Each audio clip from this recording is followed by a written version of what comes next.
What kind of daughter smiles while handing her mother the papers that will take away her keys, her home, and her name? Lenora looked at the signature line, then at Tessa, and felt the room tilt as if the floor had slipped beneath her. The words on the page said she was no longer safe to live alone. They said she forgot things, confused dates, mishandled money, and needed protection.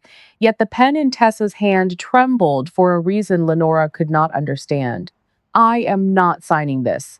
Tessa's face hardened so quickly that Lenora knew this visit had never been about concern.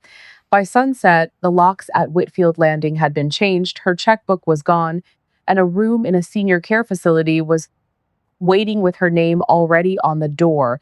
Somewhere, someone had planned every step before Lenora even knew she was being accused.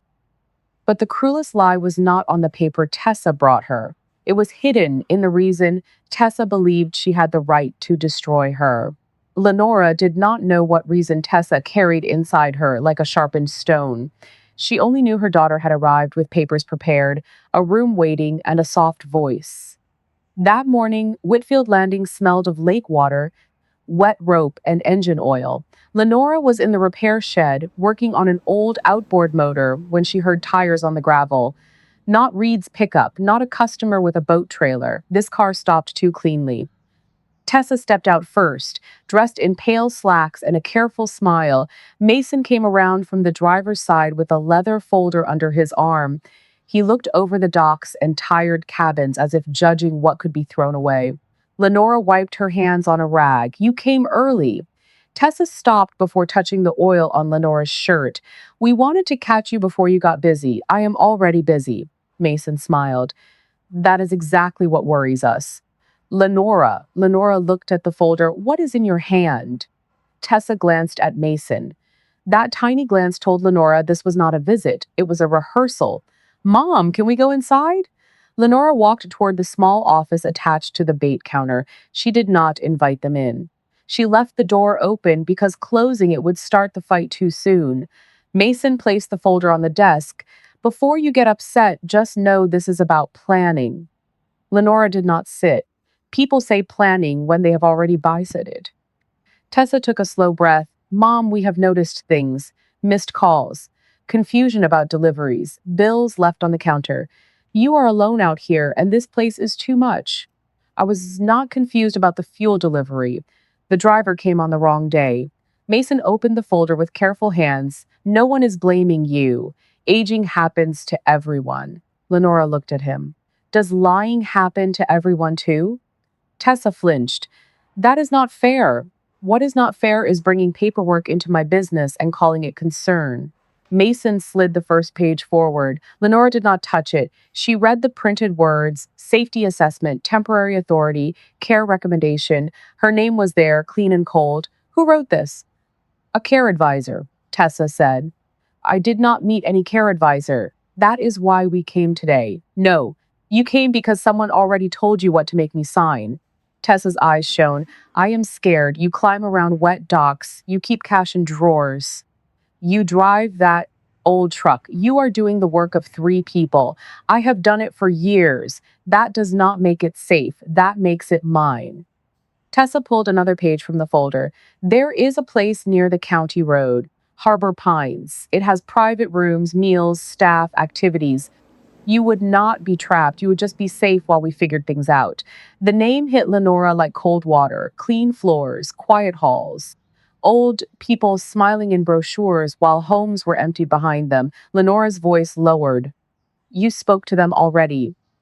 Tessa said nothing. Mason closed the folder halfway. We only asked questions. You put my name on a room before you sat at this desk. Mom, it is not like that. It is exactly like that. The office clock ticked above the filing cabinet. Outside, a loose rope tapped against a cleat like a nervous finger. Lenora picked up the top page and scanned it. The words were gentle enough to be dangerous. Support, safety, transition, protection. Each word wore clean clothes over a dirty body. She dropped the page back onto the desk. Those missed bills were vendor reminders, not late notices. Tessa pressed both hands to her forehead. This is what I mean. You fight every little thing because every little thing in that folder is bent. Mason's pleasant expression cooled. Lenora, you are not helping yourself. There it was. Not help, not love. A warning dressed as advice. Lenora walked to the office door and opened it wider. I have work to do. Tessa stared at her. You are dismissing us. I am ending this visit. We have not even talked about the sale. The words came out too quickly. Mason looked at Tessa, sharp and angry, but the damage was done. Lenora turned back. What sale? Tessa swallowed. I meant someday. You meant soon. Mason shut the folder. No one is selling anything today. That is not an answer. Tessa stepped closer. You cannot keep this place forever. It is old. It needs money. It could become something better. Lenora looked past her daughter to the lake, where the slips moved softly in the morning wind. It already became something better. It became the place that raised you. Tessa's eyes flashed. I never asked for that. No, you only lived from it.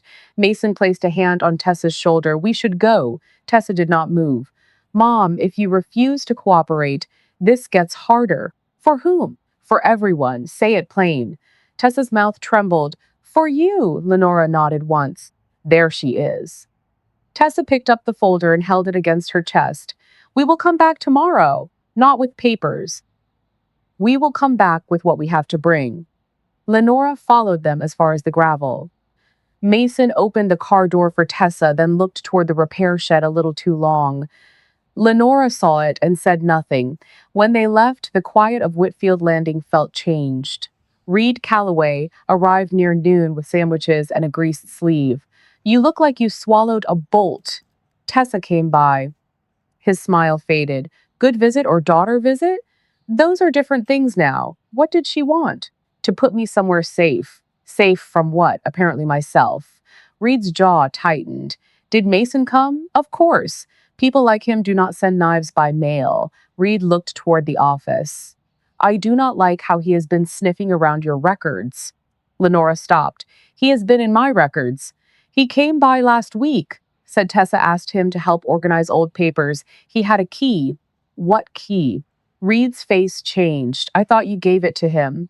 I did not. Lenora walked straight to the office. The spare key hook behind the cabinet still held keys for the dock gate, the storage shed, and the ice freezer. The office spare was gone. She opened the desk drawer. The bank pouch was there, but it had been moved. The invoice stack was too neat. The top drawer slid smoother than before, as if someone had worked around the lock. I should have told you, Reed said. You thought he was family. I know better now. Nothing obvious was missing. That made Lenora colder. Careless people stole what they could carry. Mason copied. Tessa called twice that afternoon. Lenora let the phone ring. That evening, Tessa returned alone. Rain had begun to fall when she stood beneath the office awning without the folder. Her face looked younger without Mason beside her. Lenora opened the door. Where is your husband? At home. Does he know you are here? Tessa looked away. Can I come in? Lenora stepped aside. Tessa entered, but did not sit. I came to ask you one more time. Sign the temporary authority. Try Harbor Pines for a month. Let Mason review the business. If everything is fine, we talk again. No, you did not even think.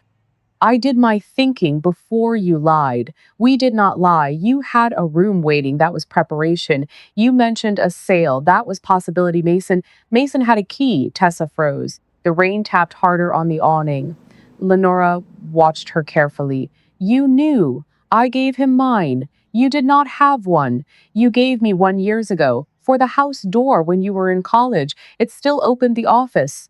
Lenora remembered then. A storm. Tessa locked out.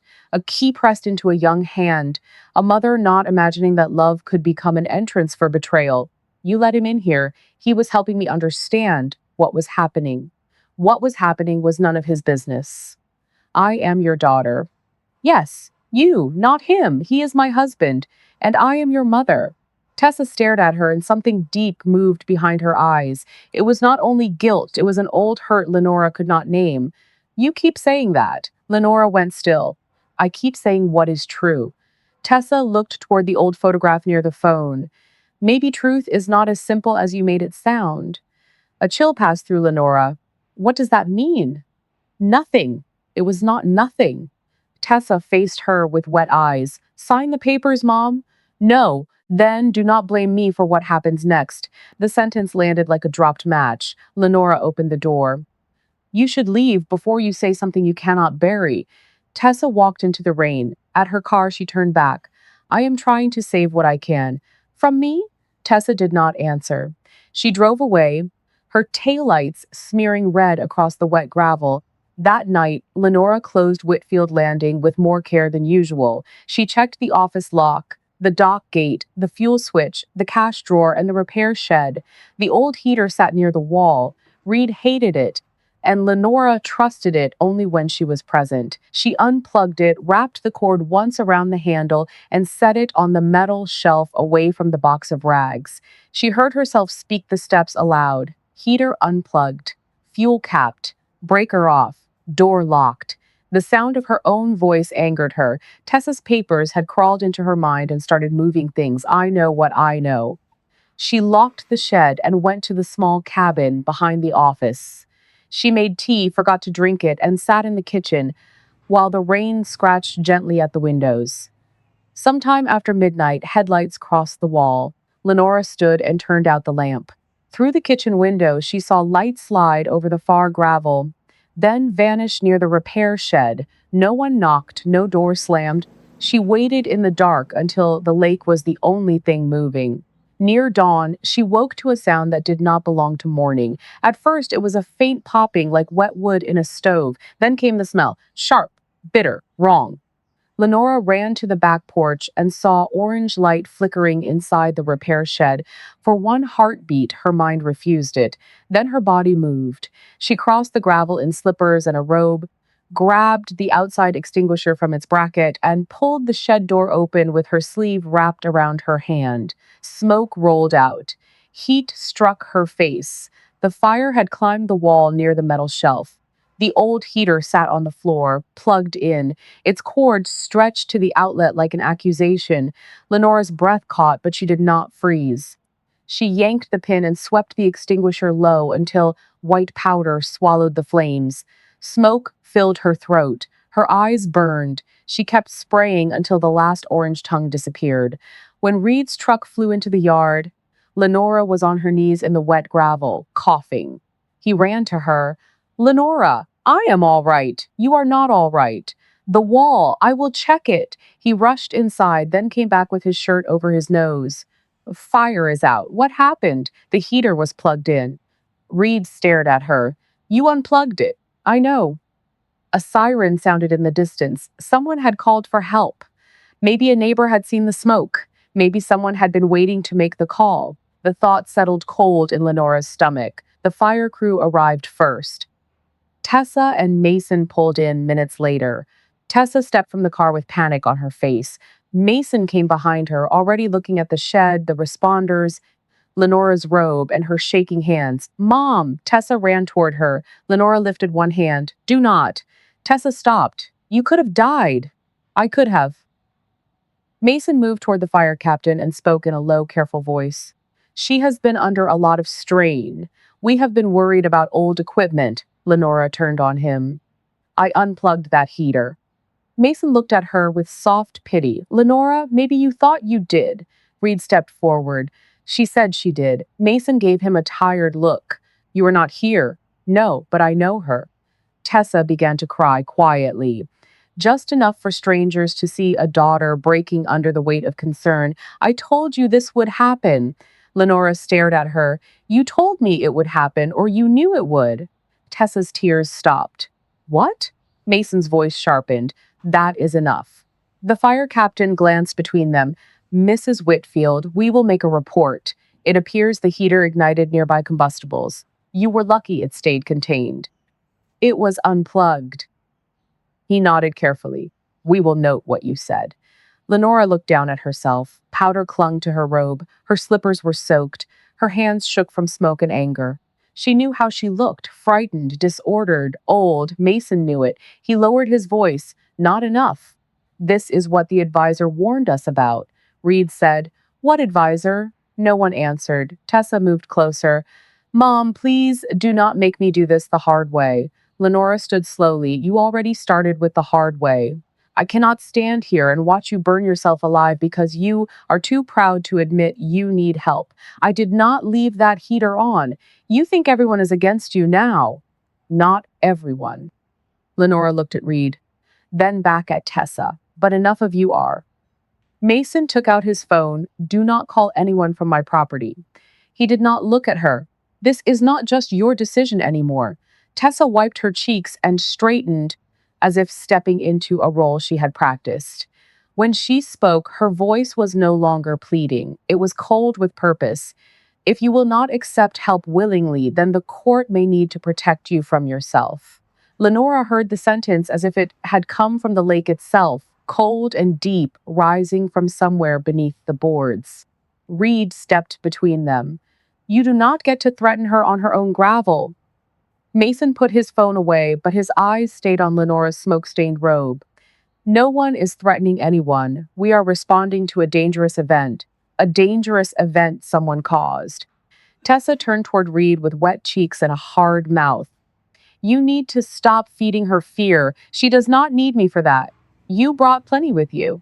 The fire captain said the shed would need to stay closed until the report was finished. He said Lenora was lucky. The word made her look back at the heater lying on the floor. She had placed it on the metal shelf with the cord wrapped around the handle. Now the cord stretched to the outlet like a finger pointing at her. I unplugged it. Mason sighed softly. Lenora, maybe you thought you did. Reed snapped his head toward him. She knows what she did. Mason gave Reed a mild look. You were not here. A deputy arrived soon after, polite and uneasy. Tessa told him about recent concerns. Mason mentioned Harbor Pines, a care advisor, and family responsibility. Lenora stood in the wet gravel and listened to her life become a case in other people's mouths. Tessa came close again. Just for a few days, Mom, while the shed is checked, while we get proper advice. Please do not make this worse. Lenora wanted to refuse, but her throat still burned from smoke, her hair smelled of ash, and her hands were shaking where everyone could see. The picture was already painted. If she fought too hard, they would call the fight proof. She looked at Reed. I will go inside and change. Tessa let out a breath. Thank you. Lenora pointed at Mason. He does not step into my cabin. Mason raised his hands. Fine. And Tessa packs nothing without me watching. Inside, the cabin looked painfully ordinary. A cold cup of tea sat on the kitchen table. Her old coat hung across a chair. Nothing in that room was confused. Nothing in that room thought she needed to be removed. Tessa took an overnight bag from the closet and began folding clothes. Not that blue shirt. Tessa stopped. You wear it all the time. I said not that one. Tessa put it back slow and resentful. Lenora took her own medicine bottles, her toothbrush, a sweater, and a framed photograph of the docks from the year Tessa left school. When she opened the desk drawer for her checkbook, the space was empty. Tessa, where is my checkbook? Tessa did not look at her. Mason said it should stay secure until everything is reviewed. Lenora walked to the hooks by the door. Her truck keys were gone too. You took my keys for safety. You took my checkbook for safety. You packed my clothes before I agreed. Tessa's eyes filled again. We knew you would be upset. No, you knew I would say no. The front door opened behind them, and Mason stood there holding Lenora's purse. You forgot this. Lenora looked at him. I told you not to enter. I am trying to help. Open the purse. That seems unnecessary. Reed's voice came from the porch. Open it. Mason's smile thinned. He opened the purse, wallet, tissues, reading glasses, a church envelope, and a small notebook. No keys, no checkbook, no office spare. Lenora took it from him. You are not clever. You are just early. Mason leaned close enough for only her to hear, and you are making it easy. She met his eyes. Easy things still break teeth. By noon, Lenora sat in the back of Tessa's car, watching Whitfield Landing shrink through the rear window. Reed stood near the office with his cap in his hands. Mason followed in Lenora's truck, driving it like a thing already claimed. Harbor Pines looked like a hotel that had learned to whisper. Inside, everything smelled clean in a way that made Lenora think of locked cabinets. A woman in soft shoes greeted her. Mrs. Whitfield, we are so happy to welcome you. Lenora looked at Tessa. She knows my name. Tessa touched her arm. I told you we called ahead. You told me after it was done. They took Lenora to a room with beige curtains, a narrow bed, and a framed picture of a sailboat that had never known weather. Tessa placed the bag near the closet and began arranging clothes as if Lenora had already become someone who could not choose a drawer. Lenora stood in the middle of the room. I am not dead. Tessa froze. No one said you were. Then stop putting me away like clothes for another season. Tessa pressed a hand to her mouth. I am trying to do the right thing. Then why does it feel so wrong? Mason appeared in the doorway before Tessa could answer. We should let your mother rest.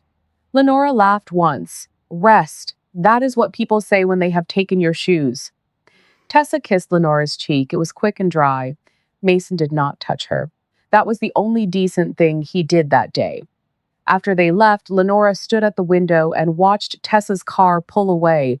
Mason drove the truck behind it, her truck, the one with the cracked vinyl seat and the toolbox fitted behind the cab.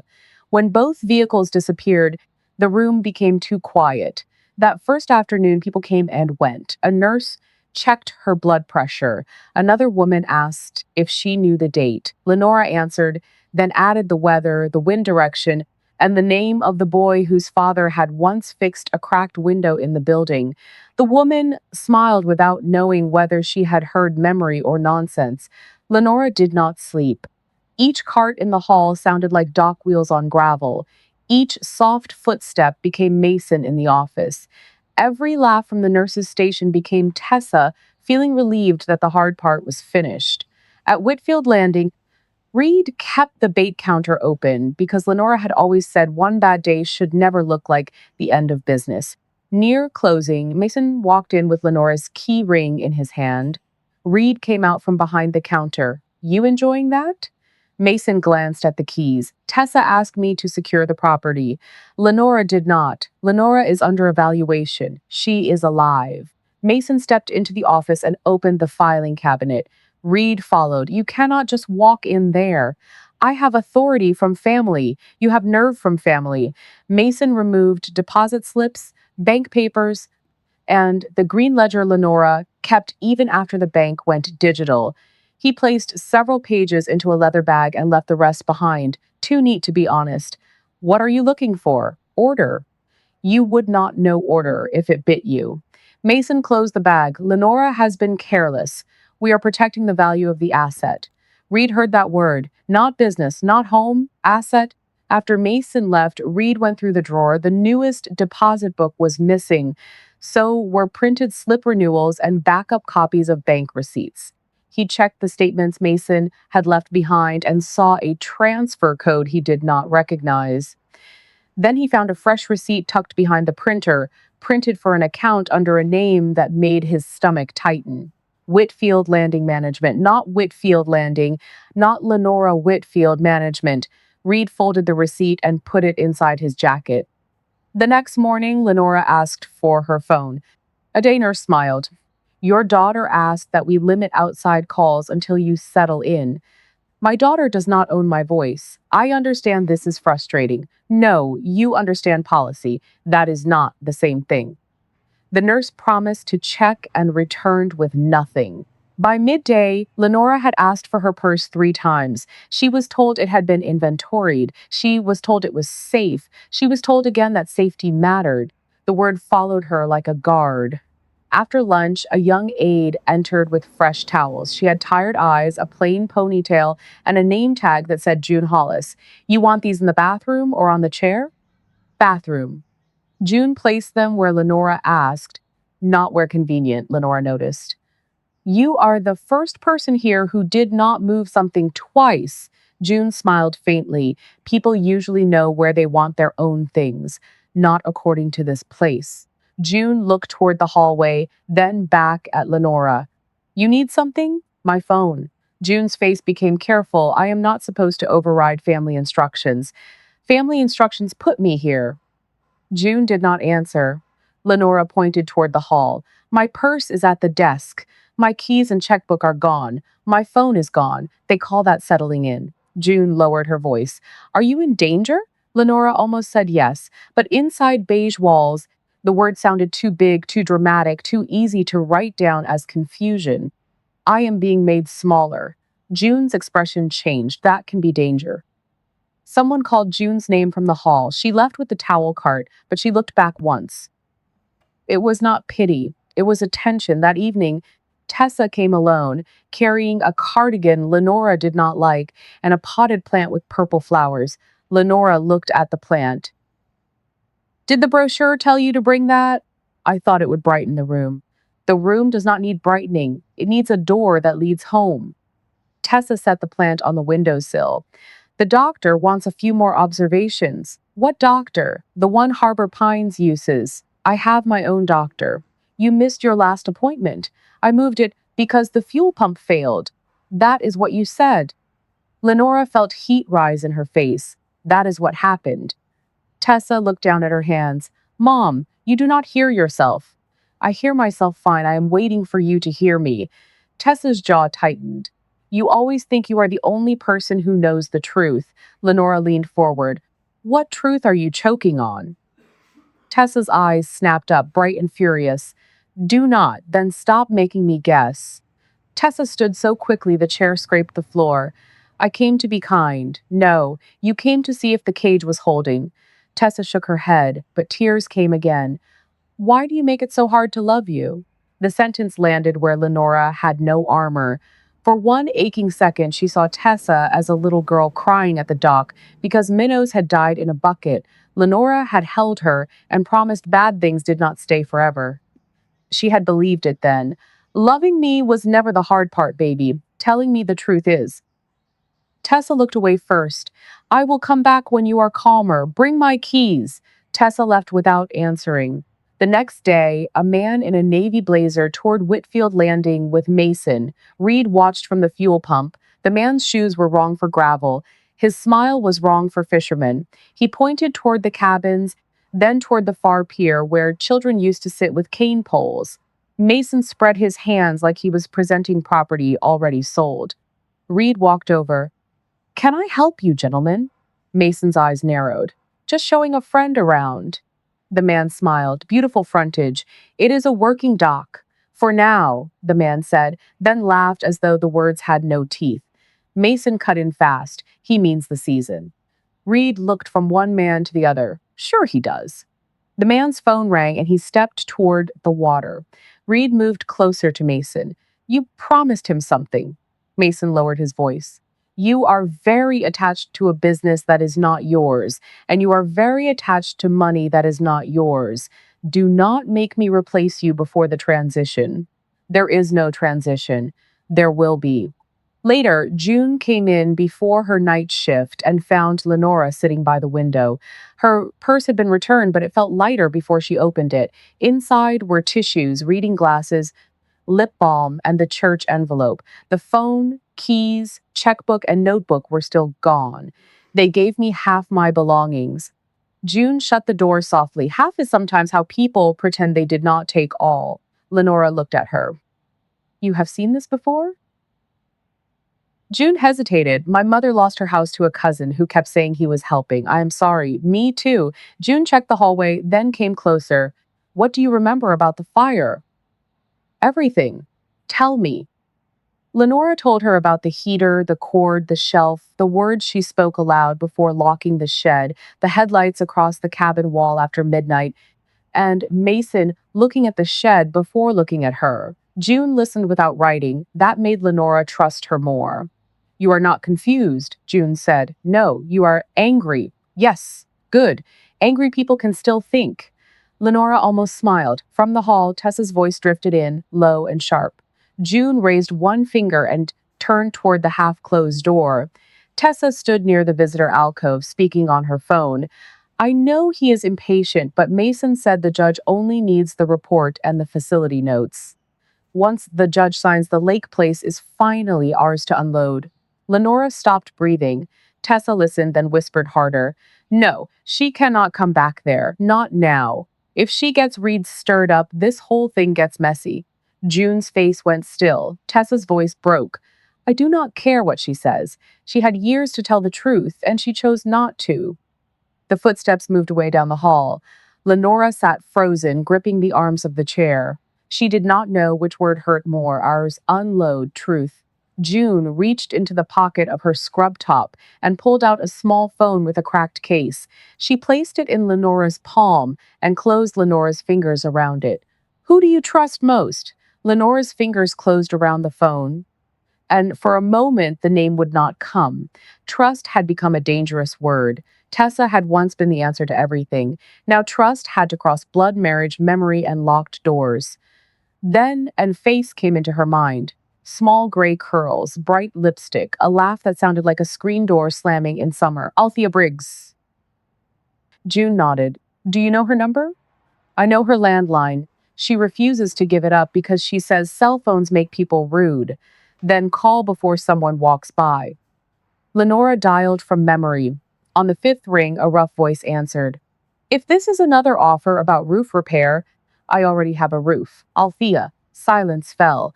Lenora? Yes. Where are you calling from? Harbor Pines. Althea's breath changed. Oh, honey. I do not need honey right now. I need your old title brain. Then you called the right stubborn woman. Lenora glanced at June. June stood by the door pretending to sort towels while keeping watch. Tessa and Mason are trying to sell Whitfield Landing. They have my keys, my checkbook, and some kind of report saying I am not safe. Did you sign anything? No. Good. Did anyone witness you refusing? Reed. The fire crew. Maybe a deputy. But they saw me after the shed fire. What fire? Someone plugged in the old heater after I unplugged it. That snake. Which one? I will decide after breakfast. Despite herself, Lenora felt something inside her steady. Althea. Mason has been in the office. Reed found papers moved. Tessa said something about a judge. I need to know what is still in the county records. You want me to pull the old transfer. I want you to pull everything. Althea's voice dropped. Everything means old things, Lenora.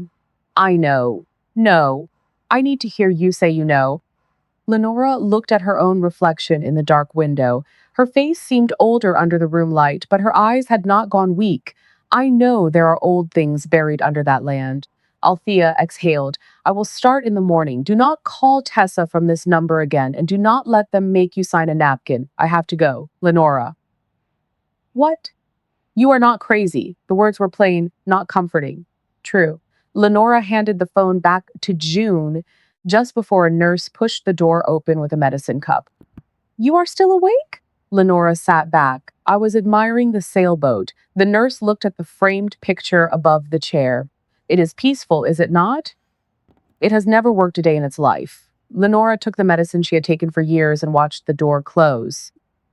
The next morning, Mason came with papers, a visitor badge, and coffee she had not asked for. His eyes moved around the room, checking the purse, the dresser, the chair, and Lenora's empty hands. The court date may come sooner than expected, he said.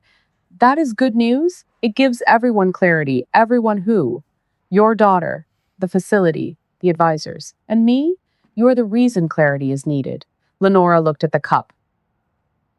What did you take from my office? Records. Those records belong to the business. Tessa has every right to understand the business that may become her responsibility. May become?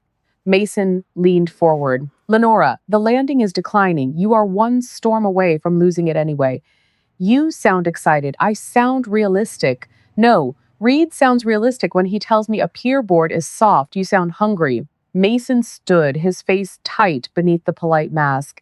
Tessa will be here later. Be kind to her. She has carried more than you know. Lenora watched him leave with a strange feeling that he had not come to convince her. He had come to see whether she had reached anyone. At Whitfield Landing, Reed kept the office locked and the spare key in his boot. When he found Mason's fresh footprints near the back file cabinet, he called Althea from the bait counter phone. I found enough to ruin my coffee, Althea said. Mason came back with some resort fellow. I got a license plate. Good. Now listen. There should be a gray binder marked old leases or dead leases. Look for papers before Lenora's marriage. before the business name settled. Reed found the binder behind rusted cleats and faded fishing derby flyers. Inside were old rental agreements, insurance letters, and land tax records. Near the back, a page had been torn from a stapled packet. Only the corner remained with the faint stamp of a county office and three typed words, Bell Family Transfer. Reed stared at the name. Bell meant nothing to him, and that made it matter. He drove the binder to Althea's brick house. Her dining table was already covered with county printouts, yellow legal pads, sticky notes, a magnifying glass, and a plate of toast she had forgotten to eat. Althea read the remaining corner and went still. Bell, you know it? I know enough to know Lenora will not thank us for finding it. Is it bad? It is old. Old is where bad learns to dress nicely. She opened one of the county printouts and tapped a line. Whitfield Landing was not always Whitfield. Before Lenora operated it, part of frontage sat under another family name, Bell. There was a transfer, then a restriction, then a trust reference that should have been attached to the deed, but the public record is thin. What kind of restriction? The kind developers hate. So Mason cannot just sell. I did not say that. We need the original papers. Tessa arrived carrying no flowers this time. Her hair was pulled back too tightly, and her eyes were red in a way that had nothing to do with public tears. She shut the door behind her. You called someone. Lenora sat by the window. Good afternoon to you too. Do not play with me. I am the one sitting in a locked facility with no phone. You were seen making a call. Was I? June could lose her job. Lenora felt fear for June flash through her, but she kept her face calm. Then stop making strangers choose between their paycheck and your conscience. Tessa's lips parted. You always do that. Do what? Make yourself sound noble. Lenora stood slowly. There is nothing noble about begging my daughter for my own keys. Tessa's hands curled. You want to know why I am doing this? Yes.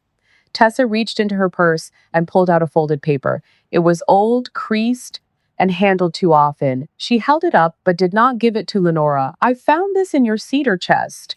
Lenora's heart stopped moving before the rest of her body did. Tessa, no, you do not get to say my name like that. Where did you find it? Under the quilt you never let me use, beneath old church bulletins and birthday cards you kept like proof. Lenora reached for the chair back. Tessa, listen to me. I listened my whole life. The paper shook in Tessa's hand. Petition for adoption. Female infant, mother listed as Maribel. The room seemed to lose air, the sailboat picture blurred at the edges. Lenora heard a cart rolling past the door, ordinary life moving beside a wound that had waited decades to open. Am I yours? Lenora swallowed. You are my daughter. That is not what I asked. I raised you. That is not what I asked either. Lenora looked toward the door, not for escape, for mercy. There was none. No, I did not give birth to you. Tessa shut her eyes as if the answer still hurt. How old was I? 3 weeks when I brought you home. The paper crumpled slightly in Tessa's fist. Who was Mara Bell? Lenora could not say best friend. Not yet. The words were too tender for the anger in the room. She was someone I loved. My mother. Yes, Tessa opened her eyes. Then what were you? Lenora felt the question strike deeper than accusation. The woman who stayed. Tessa stepped back. That is beautiful. Did you practice that? No. Did you practice the part where you kept me from her family, her name, and whatever she left behind? Lenora shook her head. You do not understand. I understand enough. No, you found a torn page. I found my life split open. Lenora moved toward her. Mara was in trouble. Tessa recoiled. Do not talk about her like she is your secret to manage. She was not a secret to manage. She was a person. She was my mother. And I never forgot that. You never told me. The shout rang against the beige walls. Someone outside paused, then walked on. Tessa lowered her voice. You let me call you mom while you hid a dead woman in a chest. Lenora's eyes filled, but she refused to let tears speak for her. I wanted to tell you. When? After I was old enough to hate you. After the land was safely under your name. Lenora went very still. What did Mason tell you? Tessa's face closed. This is not about Mason. It is if his words are in your mouth. He helped me see what you would not. What did he tell you? He told me people steal with paperwork before they steal with their hands. Lenora almost laughed from pain. That sounds like him. He said the Bell land became Whitfield Landing right after Mara died. He does not know what happened. Then explain it. I cannot explain all of it here. Why? Because you need more time to clean the story. Because some promises are not meant to be shouted in a room where staff listen through doors. Tessa glanced at the door, then back. You are still protecting yourself. I am trying to protect what is left of the truth. Truth would have been telling a little girl why she had no baby pictures before the lake. Truth would have been telling me why no one ever looked like me at family reunions. Truth would have been telling me why you cried every year on a date you said was nothing. Lenora covered her mouth. Tessa saw it and pressed harder. That date was hers, was it not? Lenora whispered. Yes. Tessa's face twisted. And you let me bring you flowers that day. I did not know how to tell you. You knew how to fix engines, run accounts, fight drunk boaters, and scare grown men off your dock. But you did not know how to tell your daughter who she was. Lenora's voice broke. I was afraid of losing me. Yes. Then congratulations. The words hit like a slap. Lenora reached for her. Tessa. Mara asked me. Tessa pulled away. Do not you dare use her to excuse this. She asked me to care for you. She asked you to steal me? No. She asked you to erase her? No. Tessa shook with anger. Then where is the rest of it? Where are her letters? Her pictures? Her family? Her truth? Lenora could not answer without opening the door to everything too soon. And the silence became another crime. Tessa nodded, tears running now. That is what I thought. Tessa, please. No, you are done deciding when I get pieces of my own life. Lenora held herself upright. What are you going to do? I am going to take back what should have been protected for me. That is Mason talking again. That is me talking after a lifetime of your version. At the threshold, Tessa turned with a face so full of pain that Lenora almost forgot the cruelty. You are not my mother and never were. The door closed softly. That softness was worse than a slam. Lenora stood until her knees weakened. She lowered herself into the chair and pressed both hands against her chest, not because her heart was failing, but because it was trying to leave. June came in after several minutes, carrying nothing. I heard enough to know I should ask before I speak. Lenora stared at the plant on the windowsill. There is nothing kind to say. Maybe not. I should have told her. June sat on the edge of the bed. Maybe. Lenora looked at her. You are honest. I can leave if honest is too heavy. No, stay. The room was quiet for a while. Then Lenora said, I loved her before I knew what to do with her. June did not ask who. That was another mercy. That evening, Althea called the nurse's station and claimed to be Lenora's cousin from a church committee. June slipped the phone to Lenora during a linen change. I found the Bell reference, Althea said. Lenora closed her eyes. Tessa found the adoption paper. Althea cursed under her breath. How much? Enough to hate me, not enough to understand. That is the most dangerous amount. What did you find? The online county record is missing attachments. I went to archive. There was a transfer from Mara Bell's line, but there is old restriction language tied to use of the property. It mentions a protected purpose and a trustee reference, but the full instrument is not in the public packet. Can Mason sell? He can try. Whether he can succeed depends on what document the court accepts and what he already removed. Lenora looked at the door. Tessa thinks I stole it from Mara. I know. How do you know? Because I read enough to see what Mason would do with half the page. Lenora's voice dropped. Althea, I cannot fight Tessa and tell her that story at the same time. You may have to. I do not have the paper that matters. Althea was quiet long enough that Lenora heard the hallway clock. There may be a place. What place?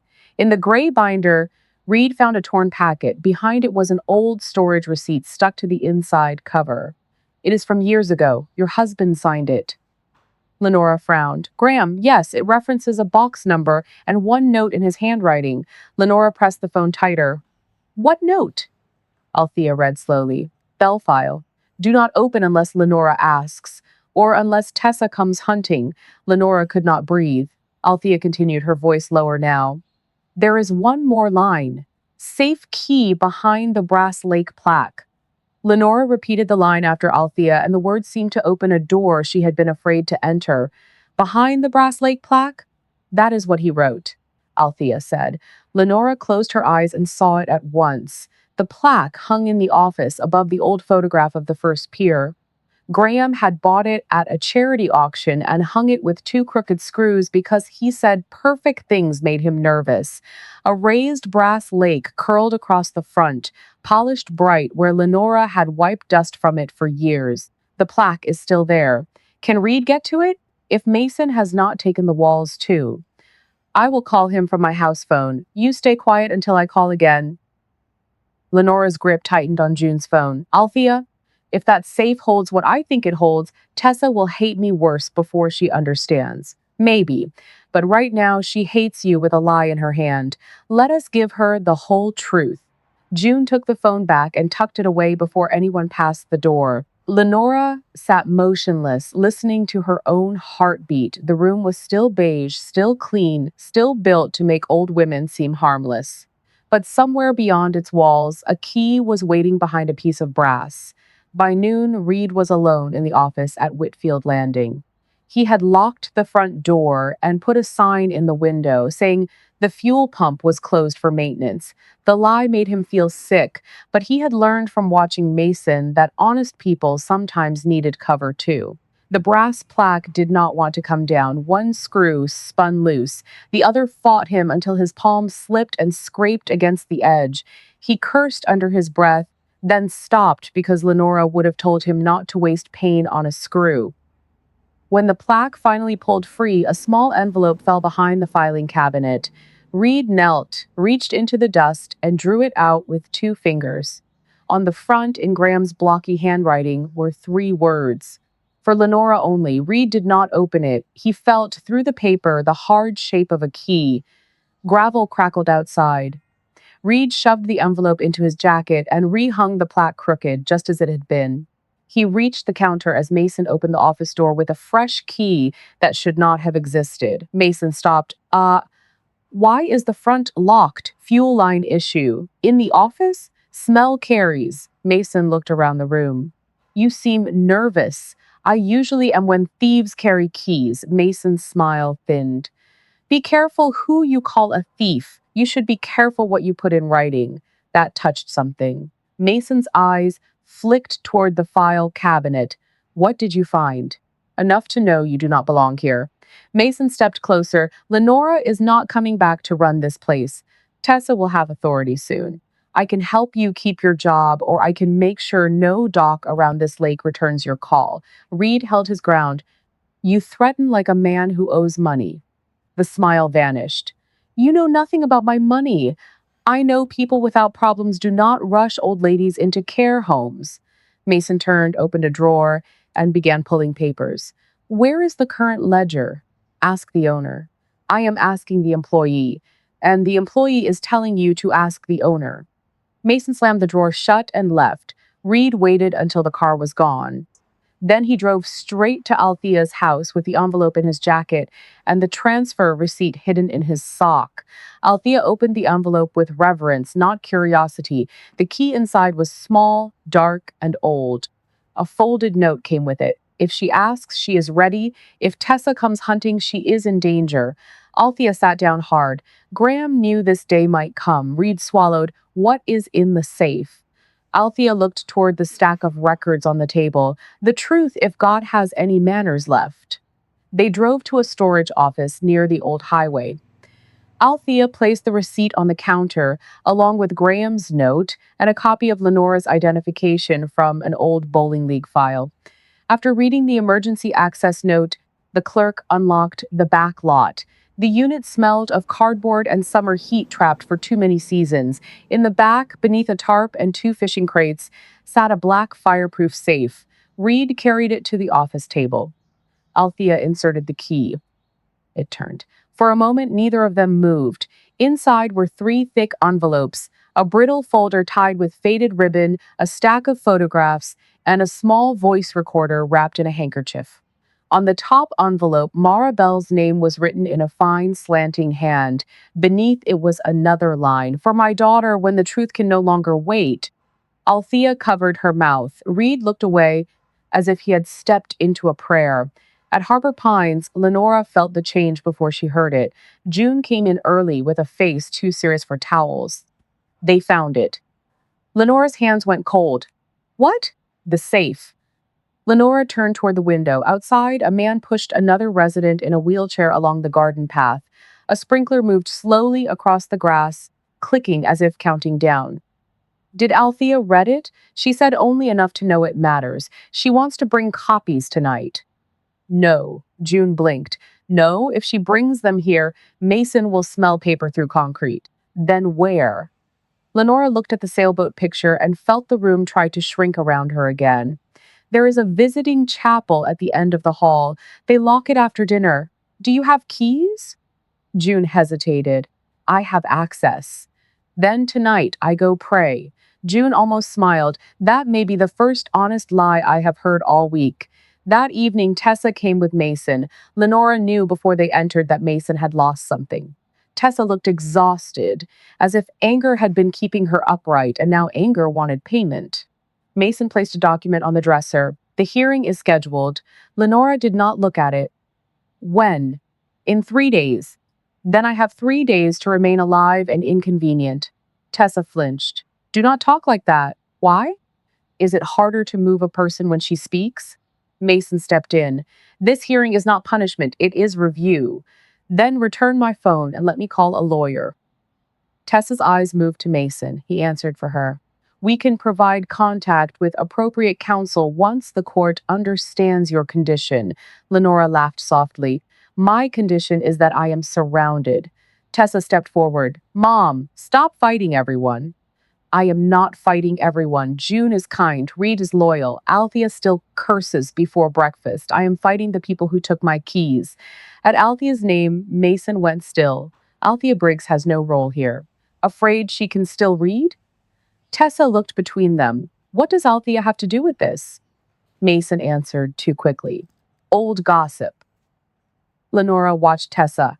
Ask him why that scares him. Mason walked to the door. We should go. Tessa stayed 1 second longer. I found out something today. Lenora braced herself. What? The buyer says there may be old restrictions on the property. Mason says they are routine. Lenora looked at Mason. Does he? Mason's face darkened. Tessa's voice shook. Are they routine? Lenora wanted to tell her. Not here. Not with Mason listening. Not while Tessa still held the torn adoption page like a knife. Some old promises do not look routine to people who want quick money. Tessa stared at her, searching for something she did not want to find. Mason took her elbow. Enough. This time Tessa let him lead her out, but she looked back before the door closed. Her eyes were not soft, they were not trusting. But for the first time in days, they were uncertain. After dinner, June wrapped Lenora in a cardigan and walked beside her down the quiet hall. The chapel was small, with wooden chairs, a fake stained glass window, and a plain table where someone had placed a battery candle. Althea was waiting in the back row with a tote bag in her lap and Reed standing by the door. When Lenora saw Reed, her composure cracked. Oh boy! He crossed the room and hugged her carefully. You smell like lavender soap. I do not approve. I smell like captivity, Althea stood. No time for reunions. We have a mountain and Mason has a shovel. She laid copied papers on the table. Her hands were steady, but her eyes were bright. Lenora, I read enough to organize, not enough to take from you what should be heard in your own time. Lenora looked at the envelope marked with Mara's name. The sight of that handwriting took 30 years out of her knees. She wrote that before the hospital? I believe so. Lenora sat. June stood near the door. Reed turned away to give privacy, but Lenora said his name. Stay, you are in this now. Althea opened the first folder. The trust papers are here. Mara Bell signed property interest into protected terms naming you as operating trustee until Tessa reached adulthood with restrictions on sale unless the property remained for community use or Tessa personally consented after full disclosure of her birth history. Lenora closed her eyes. Full disclosure. Yes, I failed that part. Althea's face softened. You failed late. Mason is trying to fail forever. Reed placed bank copies beside the folder. I found these after Mason left. Deposits from slip rentals were rerouted. Not all of them, but enough. New account. Same business name with one extra word. Althea nodded. Whitfield Landing Management. Opened with Mason, listed as administrative contact. Lenora's face went hard. Tessa signed it? Her name appears, Althea said. But I want a handwriting review before I say she knowingly signed every page. Reed added another paper. There is more. The appraiser Mason brought around, Celeste Varn. She is tied to the resort buyer. I saw Mason meet her by the west ramp after closing. He did not greet her like a business contact. Althea pulled another sheet from the tote. And Mason has creditor filings, not enough to call him ruined, but enough to explain a man in a hurry, private loans, past due, one judgment pending. Lenora sat very still, so he needed my land before his life caught up with him. Looks that way, Reed said. And Tessa? No one answered quickly enough. Althea spoke gently. Tessa is angry enough to be used. That is not innocence, but it is not the same as Mason. Lenora looked at Mara's envelope. She thinks I stole her life. Althea slid the envelope closer, then let Mara speak. The voice recorder was old, but Graham had wrapped batteries beside it in a note that said to replace before playing. Reed had done it at Althea's kitchen table. Now the small machine sat between them like a living thing. Lenora pressed the button. At first came static, then a breath, then Maribel's voice, weak and young and unbearably near. Lenora, if you are hearing this, I am either too scared to say it out loud or I am gone. I need you to take my baby home. Not because you owe me, because you are the only person I know who loves without looking for a receipt. Lenora made a sound that was almost a sob, but she pressed her hand to her mouth and kept listening. I know people will say the land should stay with blood, but blood has not been kind to me. Blood knows what can be sold. You know what must be saved. Althea bowed her head. Reed stared at the floor. June wiped one cheek quickly. Mara's voice shook. I signed what Mr. Harlan brought me. The landing is not to become a prize for greedy hands. Use it. Work it. Raise her there if you can. Let her learn the sound of water and real tools and people who show up when it rains. Lenora bent over the table, her shoulders trembling. If my daughter grows up and asks who loved her first, tell her I did. If she asks who loved her longest, tell her you did. And if she hates you because you waited too long, do not hate her back. She must one day know she was loved twice, once by the mother who bore her and once by the mother who stayed. The recording clicked softly, then continued in a weaker voice. Do not let them sell her future to men who only see shoreline. Promise me, Lenny, promise me you will stay. The machine hissed, then stopped. No one spoke. Even the hallway outside seemed to hold its breath. Lenora touched the recorder as though touching Mara's hand. I promised, Althea whispered, and you kept it. No. Lenora looked at the papers, then toward the closed chapel door. I kept the land. I kept the child. I did not keep the truth where she could reach it. Reed stepped closer. You were trying to protect her. Lenora shook her head. Protection that becomes silence grows teeth. June's radio crackled softly at her hip. She turned it down fast. We need to end this. Someone will notice. Althea gathered the originals back into the tote and left copies with Lenora only after June found an old hymnal cover to hide them inside. Reed took photographs of every page on his phone and promised to store them where Mason could not reach. Before leaving, Althea gripped Lenora's hand. I can get these to an attorney in the morning. The hearing is where this matters. Lenora looked at the recorder. No, the hearing is where I matter. Althea held her gaze. Are you ready? Lenora thought of Tessa's face in the doorway, wounded and cruel. She thought of Mason standing in her office with stolen keys. She thought of Mara, young and afraid, asking her to stay. Then she folded the copy of the trust paper and placed it against her heart. I will speak for myself, even if my daughter refuses to look at me. She did not sleep after saying it. The words stayed with her in the dark, not as courage, but as a burden she had finally decided to carry with both hands. By morning, June brought Lenora her cardigan, her good shoes, and the small hymnal with the copied papers hidden inside. She did not say good luck. Luck had never repaired a cracked engine, stopped a thief, or made a daughter hear what she did not want to hear. At the courthouse, Tessa sat beside Mason with her hands folded so tightly her knuckles had gone pale. Mason wore a dark jacket, and the patient face of a man pretending grief had made him noble. When Lenora entered with Althea on one side and Reed on the other, Tessa looked at her for half a breath, then looked away. Lenora felt the sting, but she did not slow down. The room was small, with old wooden benches and a judge whose eyes missed very little.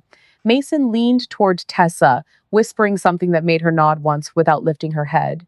When Lenora's name was called, Mason stood first. Your Honor, our family has tried to handle this privately. Mrs. Whitfield is loved, but she is no longer safe managing herself or the property. Lenora listened as he spoke of the fire, the missed bills, the strange behavior, and the need for temporary authority. He made every theft sound like responsibility. He made every lock sound like care. The judge looked at her. Mrs. Whitfield, do you understand why you are here? Lenora stood. Yes, Your Honor. My daughter and her husband want control of my business, my money, and my lakefront property. They brought concern as a blanket, but there is a knife under it. A murmur passed through the room. Mason's jaw tightened. Tessa closed her eyes. The judge raised a hand. You will have your chance to explain. Speak clearly and answer what is asked. I can do that. Reed stood when called. His shirt was clean, but his hands still held grease beneath the nails. I worked with Lenora for years. She says what she does while closing up. Heater off, fuel capped, breaker off, door locked. That is not confusion. That is her system. Mason's advisor asked, Were you there that night? No. Then you cannot testify that she unplugged it. I can testify that someone moved her office records before the fire, used a key she did not give, and tried to make her look careless. Mason stood. That is speculation. Althea rose from the bench. It is the beginning of a trail. The judge looked at her. And you are? Althea Briggs, retired title examiner. Althea brought the copies forward. She did not hurry. Her fingers were thin, but her voice carried cleanly. There is a protected trust instrument tied to Whitfield Landing. It predates Mrs. Whitfield's current business filings and restricts sale unless certain conditions are met. The proposed sale materials prepared by Mr. Rain do not include those restrictions. Tessa lifted her head. Mason whispered, It is routine. Lenora heard him. So did the judge. Mr. Rain, do not coach anyone while testimony is being given. Mason sat back. Althea continued, I also have copies showing funds from Whitfield Landing were routed into an account called Whitfield Landing Management. Mrs. Whitfield is not listed as the contact. Mr. Rain is. Tessa turned slowly toward Mason. What? Mason did not look at her. That account was for organization. Reed stepped forward again. Then why did you hide the receipt behind the printer? The judge's face hardened. Mr. Rain, you will sit quietly until you are addressed. For the first time, Mason looked less polished than prepared. Althea laid another document on the table. There is also a side communication with a resort buyer's appraiser. It refers to a fast closing after family authority is obtained. Mason stood halfway. That is taken out of context. Lenora looked at Tessa. Her daughter's face had gone blank, but not calm. Blank like someone hearing a wall crack inside the house. The judge asked for the old trust papers. Althea provided the certified copies she had rushed through an attorney that morning. The room became quiet while the judge read. Tessa leaned over the table and saw Maribel's name. Her mouth parted. Mason, Tessa whispered. You said there was no real restriction. Mason's voice was low. I said it could be handled. You said she stole it. The words came out before Tessa could stop them. The judge looked up. Who is she? No one answered. Lenora knew the moment had arrived, and she hated it. Tessa would hear the truth surrounded by strangers and wood benches instead of lake wind and open sky. Lenora stood again. Your Honor, the land first came through a woman named Maribel. She was Tessa's birth mother. Tessa gripped the edge of the table. Do not. Lenora's voice shook, but it did not break. I did not give birth to Tessa. I raised her. Mara placed the property under protected terms before she died. She asked me to operate Whitfield Landing, raise her child there, and protect it from people who would sell it. Tessa's eyes filled. You never told me. No, I did not. That was my failure, but I did not steal your mother from you, and I did not steal that land. Mason muttered, convenient. Lenora turned to him. You found a wound in my daughter and put your hand inside it. Tessa stared at Mason. What account? Mason's face tightened. Tessa, not now. What account? I was protecting us. From who? His silence answered more than words. Althea handed over printed copies of bank transfers, phone logs, and a note from the appraiser confirming Mason had discussed the sale as if authority were certain. Reed added photographs of the altered file cabinet, the missing ledger space, and the hidden account receipt.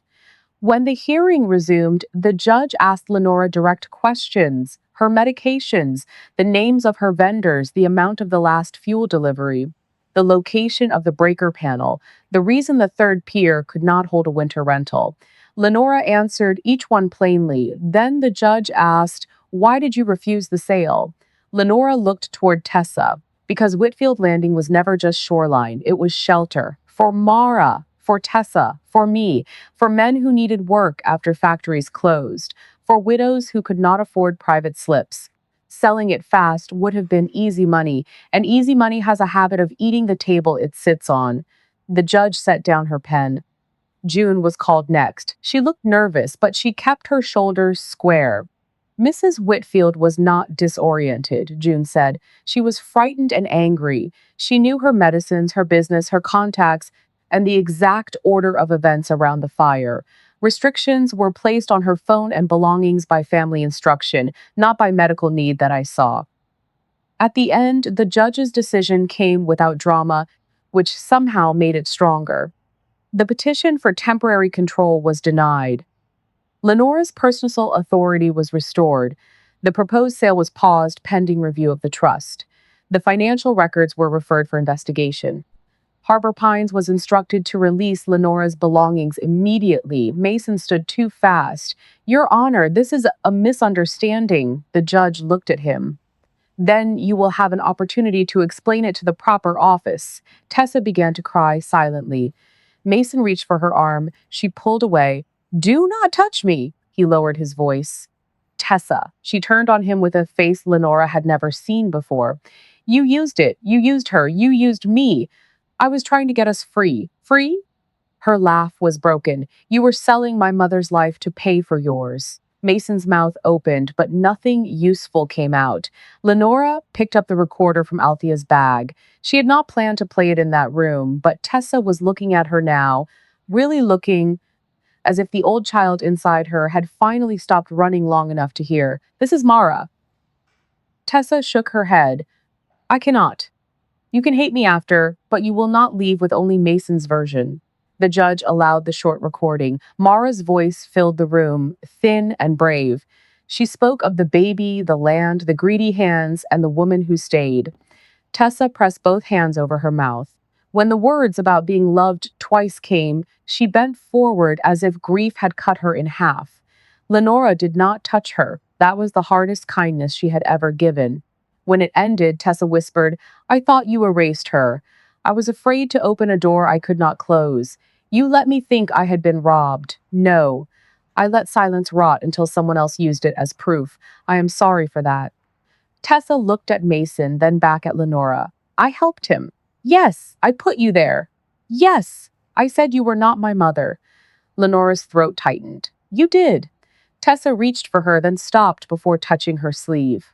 Can you forgive me? The room waited, but Lenora refused to let anyone steal this answer too. Not today. Tessa's face crumpled. Lenora's voice softened. Being hurt does not give you the right to become cruel. I love you. I have loved you longer than you know. But I will not hand you the keys to the place you tried to bury me from. Tessa nodded once, then covered her face and cried like a woman with no house left inside her. When Whitfield Landing came into view, Lenora did not speak. The sign was weathered. The shed wall was blackened near one corner. The lake moved behind the slips, indifferent and faithful. She stepped out slowly and touched the office door before unlocking it. Inside, things were out of place, but still hers. The brass lake plaque hung crooked, just like Graham had left it. Lenora pressed her palm against it and closed her eyes. I heard you, she whispered.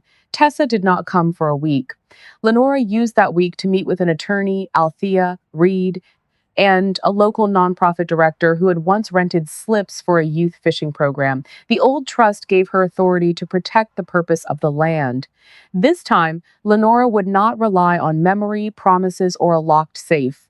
She signed papers on a clear morning with gulls calling over the lake. Whitfield Landing would become a community trust after her lifetime, with rules against private resort sale. Reed would manage daily operations if he chose. Older workers would receive priority jobs. A few slips would remain affordable for local families. One cabin would be reserved each season for caregivers who needed rest but could not pay lake prices. Althea watched her sign. Mara would approve. Lenora looked at the water. I hope Tessa does someday. The office door opened before Althea could answer. Tessa stood outside, thinner somehow, wearing jeans and no makeup. She held an envelope in both hands. Her wedding ring was gone. Lenora did not invite her in at first. Tessa accepted that and stood on the threshold. I filed a statement, Tessa said, against Mason about the account, about what I signed, about what he told me. Lenora waited. I am not asking for the landing. No? No. Tessa looked at the papers on the desk. I am not asking you to undo whatever you are doing either. It is done. Tessa nodded. Tears filled her eyes, but she did not use them as a key. I brought copies of every message he sent me about the court and the sale and Mara. At Mara's name, her voice broke. Lenora held out her hand for the envelope. Tessa gave it to her, careful not to touch unless invited. I also wanted to say something without asking you to answer. Lenora said nothing. Tessa swallowed. You were my mother when I had a fever. You were my mother when I crashed the boat trailer. You were my mother when I left and still knew I could come home. I tried to take that word away because I was hurting. I was wrong. Lenora's eyes burned. Yes, you were. Tessa nodded again, accepting the full weight. I am going to counseling. I know that does not fix it. No, I can come help clean the shed if you ever want that. Or I can stay away until you tell me. You can come Saturday morning, Lenora said. Work gloves, no speeches. Tessa pressed her lips together as tears spilled over. Saturday morning, and Tessa. Yes? If you come as my daughter. Not as owner. Not as victim. Not as judge. Tessa covered her mouth and nodded. Lenora looked at the blackened shed, then at the woman standing outside her office window, crying without demanding comfort. It was not the ending she had once wanted. It was not clean enough for old dreams. But the lake had taught her long ago that some things returned broken and still worth saving. She turned the office sign from closed to open, and for the first time in weeks, Whitfield Landing belonged to the truth.